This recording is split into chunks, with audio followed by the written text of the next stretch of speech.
হঠাৎ করেই দেখলেন আপনার ফোনের নেটওয়ার্কটা আর শো করতেছে না, নেটওয়ার্কটা চলে গেছে। এটার আসলে কারণটা কি? আপনার ফোনেরও কি নেটওয়ার্ক চলে যেতে পারে কিনা?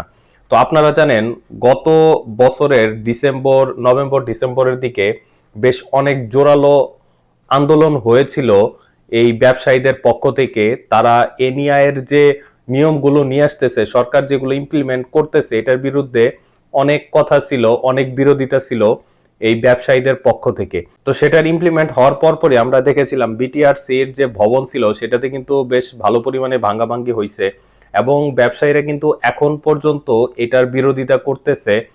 তারা বিরোধিতা করতেছে মূলত, তারা যে আনঅফিসিয়াল ফোনগুলো নিয়ে আসতো, মূলত প্রবলেমটা হচ্ছে এই জায়গাতেই।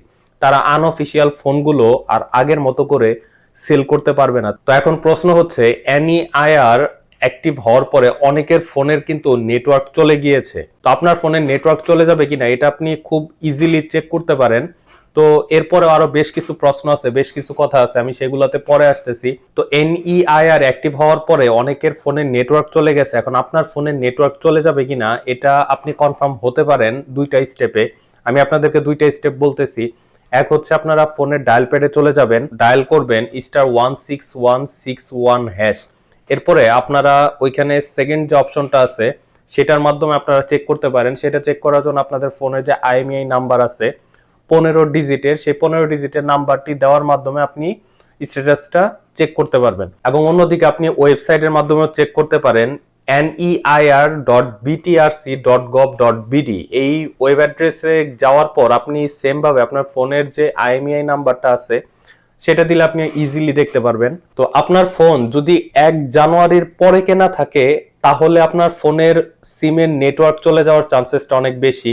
আর আপনার ফোন যদি 1 জানুয়ারির আগে অর্থাৎ 2025 সালে কেনা হয়ে থাকে তাহলে আর আপনার এটা নিয়ে চিন্তার কোনো কারণ নেই, আপনার ফোন অটোমেটিকলি রেজিস্টার হয়ে যাবে। যদিও বা অনেকেরটা রেজিস্টার হয়ে গেছে, যদি আপনারটা রেজিস্টার হয়ে না থাকে তাহলে আপনারটাও রেজিস্টার হয়ে যাবে।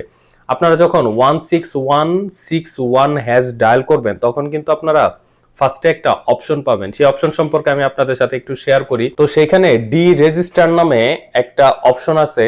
সেখানে আপনি যখন ডি রেজিস্টার করে ফেলবেন তখন আপনার ফোনে যে সিমটা আছে সেই সিমটা কিন্তু আর সাপোর্ট করবে না, সেই সিমটা আপনি দেখতে পারবেন না। আপনি যখন আপনার ফোনটা সেল করবেন তখন আপনি এটা অ্যাপ্লাই করবেন, আপনার ফোনের সাথে এই সিমের যে সিঙ্কোনাইজ এটা তখন ডিলিট হয়ে যাবে। অর্থাৎ এখানে যে অ্যাকাউন্টটা আছে এনইআইআর এর যে ডাটাবেসে যে তথ্যটা আছে সেটা রিমুভ হয়ে যাবে।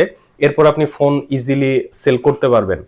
তো আপনি যদি ভুলে ডিঅ্যাক্টিভ করে ফেলেন বা ডি রেজিস্টার করে ফেলেন সেক্ষেত্রে কি হবে? আপনি ফোনটা অফ করে সিম বের করে আবার যদি সিমটা পুনরায় ইনসার্ট করেন দেখা যাবে 72 ঘন্টার মধ্যে পুনরায় এটা অটোমেটিকলি রেজিস্টার হয়ে যাবে। তো এই হচ্ছে বিষয়। এখন কথা হচ্ছে এনইআইআর এটার সুবিধা কি এবং অসুবিধাগুলা কি এটা এখন আমি আপনাদেরকে জানাবো। এনইআইআর এর বেশ কিছু সুবিধা আছে, যেমন আপনার ফোন যদি কোনোভাবে চুরি হয়ে যায় সেই ফোনে অন্য কেউ সিম ইনসার্ট করলে সে কিন্তু ওই ফোনে সিমটা ইউজ করতে পারবে না। সেকেন্ড হচ্ছে, বাংলাদেশে ট্যাক্স কর ফাঁকি দিয়ে যে ফোনগুলা নিয়ে আসা হয় সেটা আমদানিটা বন্ধ হয়ে যাবে। কারো ফোন যদি হারিয়ে যায় তাহলে neir.btrc.gov.bd এই ওয়েবসাইট থেকে সেই ফোনের আইএমইআইটা ব্লক করে দেওয়া যায়। ট্যাক্স কর ফাঁকি দিয়ে বাংলাদেশে যে ফোনগুলো আসে সেই ফোনটা আসা অনেকটাই বন্ধ হয়ে যাবে। সেটা যেহেতু এনইআইআর সিস্টেমের ডাটাবেসে ইনক্লুডেড থাকবে না সেই কারণে সেই ফোনে বাংলাদেশের কোনো সিমই আর ইউজ করা যাবে না। এনইআইআর এর বেশ কিছু সমস্যা রয়েছে, যেমন আপনি বা আপনার রিলেটিভ যদি কোনো ফোন নিয়ে আসে তাহলে সেটা এনইআইআর ডাটাবেসে ইনক্লুড করতে হবে। তো সেটাও একটা প্রসেসের মধ্যে দিয়ে যেতে হবে। সেকেন্ড হচ্ছে, আপনি যখন একটা ইউজড ফোন কিনবেন তখন সেটা ডি রেজিস্টার করতে হবে, এরপরে আপনি সেই ফোনটা কিনতে পারবেন, আপনার সিমগুলো তখনই সেখানে সাপোর্ট করবে। তো এটাও হচ্ছে একটা প্রবলেম। তো এই হচ্ছে এনইআইআর এর সুবিধা এবং অসুবিধা। তো বর্তমানে এনইআইআর এর যে ওয়েবসাইট আছে এখানে একটা প্রবলেম দেখা যাচ্ছে, সেটা হচ্ছে আপনি উল্টাপাল্টা একটা 15 ডিজিটের নাম্বার দিয়ে যদি চেষ্টা করেন দেখবেন সেইখানে দেখাচ্ছে যে এই আইএমইআইটা এই ডাটাবেসে রেজিস্টার করা রয়েছে।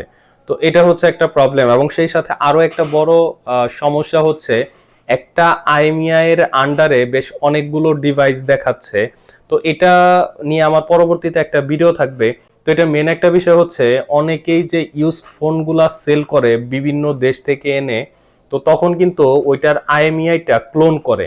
তো এখন আইএমইআই গুলো দেখা যায় যে কোনো একটা ফোনের আইএমইআইটা তারা ইউজ করতেছে ক্লোন করে। তো এই হচ্ছে বিষয়। তো দেখা যায় বাংলাদেশে যখন ফোন আসে প্রায় 50 to 60% ফোনগুলোই অবৈধভাবে আসে, যেটাকে আনঅফিসিয়াল বলা হয়। সেই ফোনের কোনো ভ্যাট ট্যাক্স কিন্তু সরকার পায় না। তো এই জন্য এ নিয়ে একটা ইমপ্লিমেন্ট করা হয়েছে, যেটা বেশ ভালো একটা জিনিস। এরপরে হচ্ছে আপনার ফোন বা গ্রাহকের ফোন যখন চুরি হয়ে যায়, এই চুরি ঠেকানোর জন্য এই এনইআইআরটা বেশ ভালোভাবে কার্যকর হবে।